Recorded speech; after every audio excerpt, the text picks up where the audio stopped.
मुख्यमंत्री देवेंद्र फडणवीस आणि केंद्रीय मंत्री नितीन गडकरी यांच्या आगमनानिमित्तानं भाजपकडून सोलापूरमध्ये बॅनरबाजी करण्यात आली आहे। फडणवीस आणि गडकरी सोलापूरमध्ये भूमिपूजन कार्यक्रमासाठी येत आहेत आणि त्यांच्यासाठी उभारण्यात आलेल्या शामियानाचाच खर्च लाखोंच्या घरात केलेला आहे।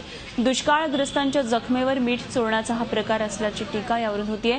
सोलापूर शहरामधल्या 2 उड्डाणपुलांसह जिल्ह्यातून आसपासच्या राज्यांना जोडणाऱ्या महामार्गांच्या भूमिपूजनाचा कार्यक्रम आज सोलापूरमध्ये होतोय आणि धक्कादायक बाब म्हणजे फ्लेक्सचे बॅनर लावण्यासाठी भाजपने कोणताही परवाना घेतला नसल्याची माहिती देखील समोर आली आहे। दरम्यान या कार्यक्रमामध्ये भाजपतर्फे शेतकऱ्यांच्या मदतीसाठी 1 लाख रुपये मुख्यमंत्री सहाय्यता निधीसाठी देण्यात येणार आहेत। मात्र कार्यक्रमासाठी करण्यात येणाऱ्या खर्चाच्या तुलनेत हा निधी अगदीच तुटपुंज्या स्वरूपाचा ठरणार आहे।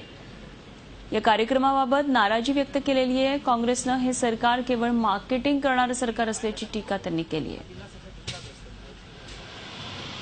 मोदी साहेबांचा आणि गडकरी साहेब दोघं फक्त भूमिपूजन करून पुढे जात नाहीत, तर त्याच्या कामाची सुरुवात करतात। हे 2 कामं अत्यंत गतिमान गतीनं चालू आहेत आणि या 2 कामाची घोषणा करण्याची भूमिपूजन उद्यापासून। संपूर्ण कार्यक्रमाचा पूर्ण खर्च बघता या मंत्र्यांची मांडळी करता करता संबंध कार्यक्रमाचा खर्च 1 ते 1.5 कोटी रुपयाच्या घरात आहे।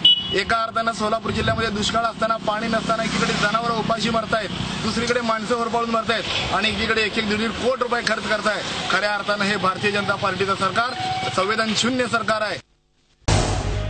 झी 24 तास रहा एक पाऊल पुढे।